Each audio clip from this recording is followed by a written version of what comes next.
오늘 시간에는 바른 노출이 필요합니다 라는 제목으로 하나님 말씀 증거하도록 하겠습니다.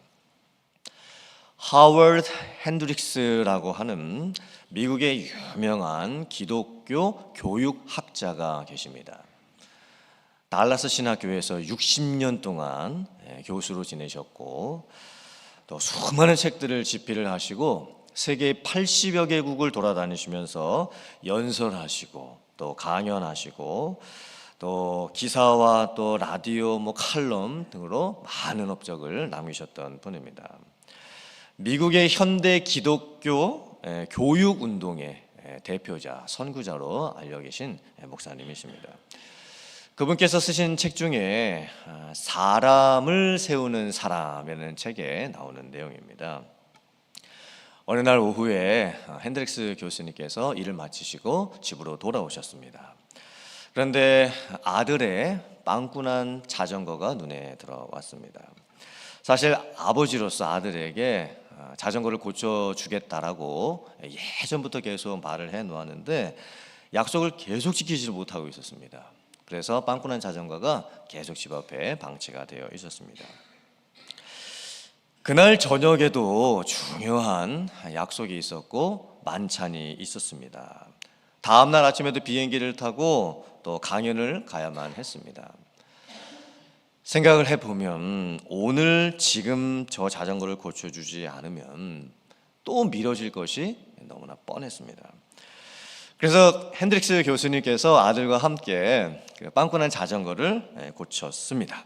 그리고 나서 이제 만찬을 가게 됐는데 만찬에 늦었죠. 만찬은 이미 시작됐습니다. 만찬의 주최자가 이제 늦게 나타난 이 핸드릭스 교수님을 보고 물었습니다. 아주 못마땅한 얼굴을 물었습니다. 아니 교수님, 이 중요한 만찬에 왜 이렇게 늦으셨습니까? 자전거 빵꾸를 떼우느라고 그랬습니다.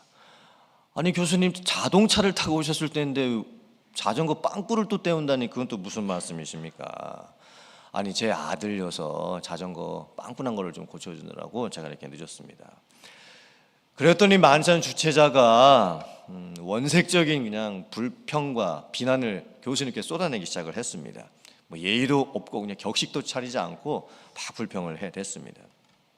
교수님, 아니 지금 고작 아들 자전거 빵꾸 난 거 고쳐주시느라고 제가 주최하는 이 중요한 약속과 만찬에 늦으셨다는 겁니까?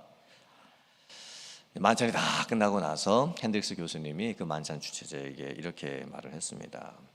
제가 늦은 것은 미안합니다. 그런데 이런 생각 혹시 안 해보셨습니까?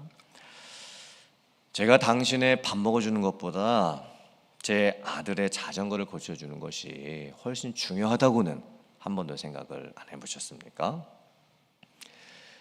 그 일이 있고 나서 다음 날 이제 핸드릭스 교수님이 아들에게 물었습니다. 넌 아빠가 좋아? 네. 그럼 아빠가 왜 좋아? 아빠가 자전거도 고쳐주시고 또 자전거도 다시 탈 수 있게 해주셨잖아요. 이렇게 이제 아들이 대답을 한 겁니다. 이 예화의 핵심이 무엇일까요? 교수님이라고 해도 기독교 교육에 아주 중요한 분이라고 해도 아무리 책을 많이 쓴다고 해도요, 정작 자기의 아들 변화시키고 자기의 아들 마음을 얻는 것은 쉽지 않은 것입니다.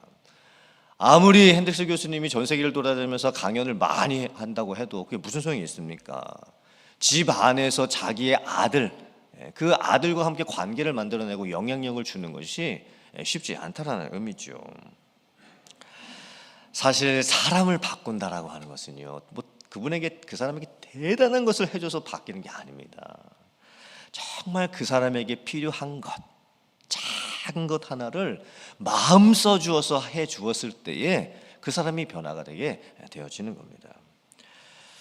오늘 이제 말씀 나누려고 하는 주제는 뭐냐면 어른들의 영향력입니다.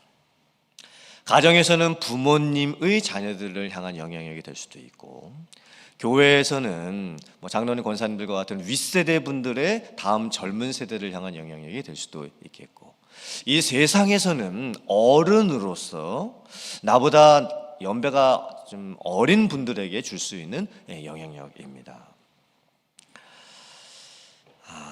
아이들과 학생들, 젊은 사람들에게 영향력을 주기 위해서 필요한 것이 바른 노출입니다.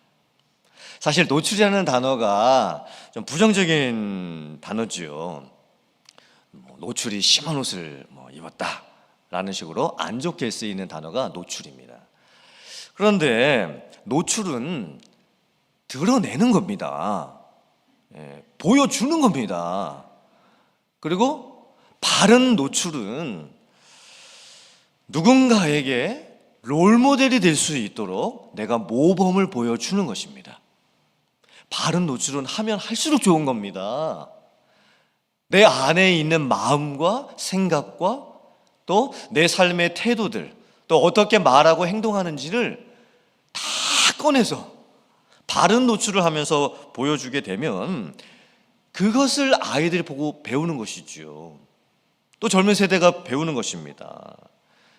바른 노출은 하면 할수록 좋은 겁니다. 여러분 좀 노출 좀 하고 사십시오. 바른 노출 보여줄 될 것들을 마음껏 노출하면서 저희가 살아야 됩니다. 우리들은 어른이 될 수 있어야 됩니다. 어른의 중요성이 뭘까요? 보여주는 본보기가 있는 사람이 어른입니다. 그렇다면 여러분들은 정말 어른이십니까? 여러분들은 나 스스로를 내가 그래도 어른이지 이렇게 생각하고 계십니까? 어른으로서 가정에서 부모님으로서 또 교회에서 영적인 어떤 선배님들로서 믿음의 선배님들로서 또 세상에서 나보다 나이가 적은 사람들 보다 더 어른으로서 여러분들은 어떤 삶을 지금 살아가고 계십니까? 우리나라 말 표현 중에 꼴값하다라는 표현이 있습니다. 어느 누군가가 자기 나이에 맞지 않는 말과 행동을 하게 될 때에 도저히 지금 이 상황에서 저런 행동과 저런 말을 하면 안 될 때, 그런데 그분이 분별력도 없고 지혜도 없고 판단력도 없고 정말 저분이 도대체 지금 왜 저런 말과 왜 저런 행동을 하시는 걸까? 말과 행동이 어른스럽지 않고 정말 아이들처럼 유치하고 그런 말과 행동을 하고 계실 때, 그때 겉으로는 이렇게 얘기 못하겠지만 속으로는 우리가 뭐라고 얘기합니까? 아휴 정말 꼴값하고 있네. 그렇죠? 이런 표현들을 저희가 쓰게 되는 거예요. 꼴값한다는 의미가 뭘까요? 꼴이 무슨 뜻입니까? 얼굴입니다. 값은 그 가치에 맞는 것입니다. 가치, 값은 그것에 맞는 가치. 그러면 꼴값은 무슨 뜻입니까?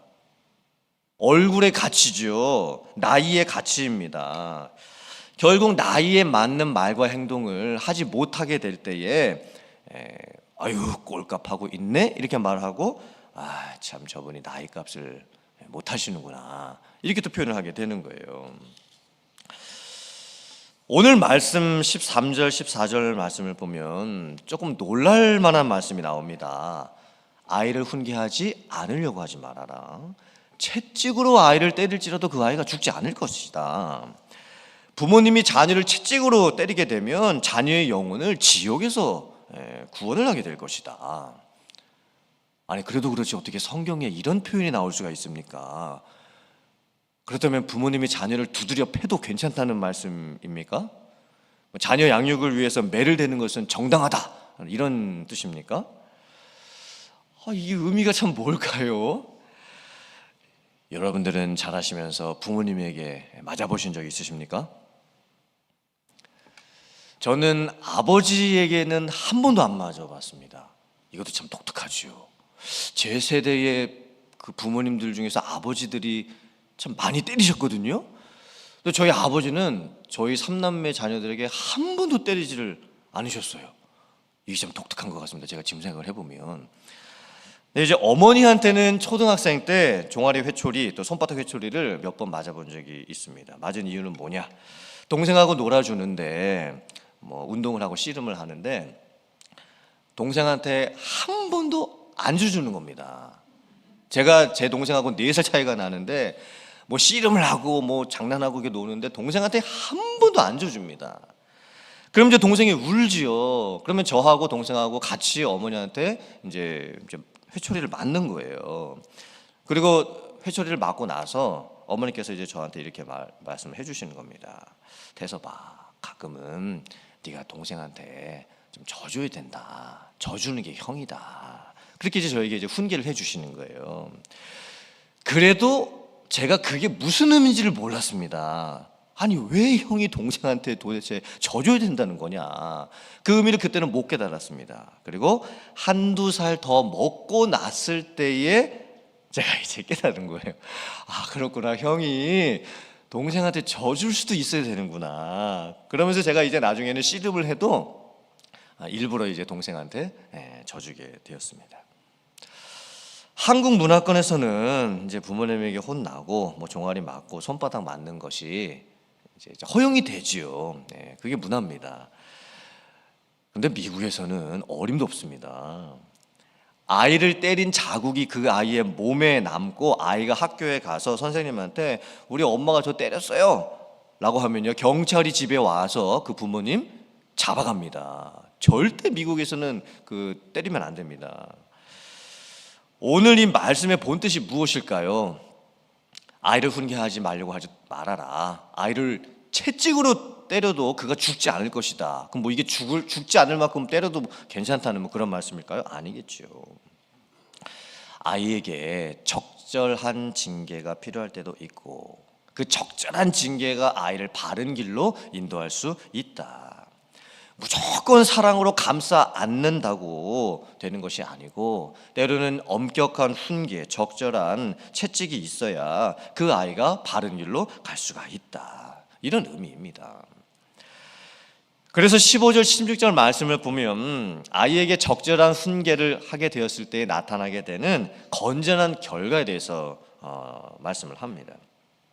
아이에게 마땅히 행할 것을 가르치고 적절한 훈계를 하게 되었을 때에 아이의 마음이 지혜로워집니다.